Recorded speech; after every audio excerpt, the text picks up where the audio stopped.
செங்கல்பட்டு மாவட்டம் கல்பாக்கத்தை அடுத்த புதுப்பட்டினத்தில் ஊராட்சி நிர்வாகமே தங்களுக்கு மாதச் சம்பளத்தை கொடுக்க வேண்டும் என்று தூய்மை பணியாளர்கள் கிராம சபை கூட்டத்தில் கோரிக்கை விடுத்தனர்.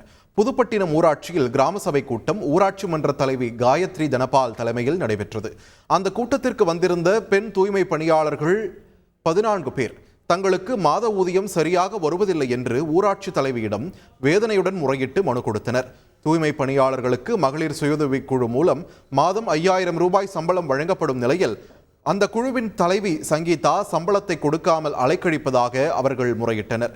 எனவே மகளிர் சுய உதவிக்குழு தலைவியை மாற்ற வேண்டும் என்றும் மாத ஊதியத்தை ஊராட்சி மன்ற தலைவரே கொடுக்க வேண்டும் என்றும் அவர்கள் கோரிக்கை விடுத்தனர். இதுகுறித்து மாவட்ட ஆட்சியருக்கு தகவல் அனுப்பி விரைவில் சம்பளம் கிடைக்க வழிவகை செய்யப்படும் என்று ஊராட்சி தலைவர் உறுதியளித்ததை அடுத்து அவர்கள் அங்கிருந்து சென்றனர்.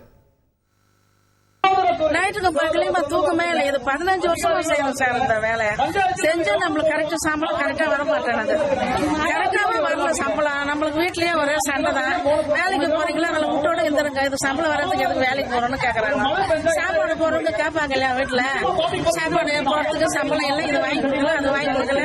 ஏன்னா வீட்டுல ஒரே கஷ்டம் தான் சார். ஒரே அழகு தூக்கமா தான் இருக்கு. எங்களுக்கு பாத்தீங்கன்னா மாச சம்பளம் 5000 தான். ஆனா இந்த ஏரியா ரொம்ப பெருசு. எங்களுக்கு 10000 ரூபாய் கொடுத்தா கூட அது கம்மி தான். இருந்தாலும் 10 வருஷத்துக்கு மேல நாங்க இந்த வேலையிலே இருக்கிறதுனால இந்த வேலையை விட்டு எங்களால எதுவும் போய் செய்ய முடியல. நாங்களே இது ஒரு சேவையா நினைச்சுதான் இந்த கம்மி சம்பளத்துக்கே செய்துட்டு இருக்கிறோம். அதுல எவ்வளவு கஷ்டம் இருக்குன்னு எங்க கூட நாங்க சரியா சாப்பிட முடியாது. ஆரோக்கியமா நாங்க எல்லாரும் இப்ப நோயோட தான் இருக்கிறோம். இந்த வேலையில சேர்ந்து அப்படியும் வேலை செய்யறோம். அந்த மாசத்துக்கு சம்பளம் 5000 ரூபாய் போடுறது கூட எல்லாரும் அவ்வளவு கஷ்டப்படுறாங்க. பஞ்சாயத்துல இருந்து இந்த மகளிர் குழு கூட்டமைப்புக்கு போகுது. அதுல இருந்து வாங்குறதுக்குள்ள பெரும்பாடா இருக்கு எங்களுக்கு. நாங்க அன்னைக்கு ரோட்ல உட்காந்து மறியலும் பண்ணோம். இன்னும் அந்த சம்பளம் எங்க கைக்கு சேரல. செய்திகளை உடனுக்குடன் தெரிந்து கொள்ள உடனே சப்ஸ்கிரைப் பண்ணுங்க.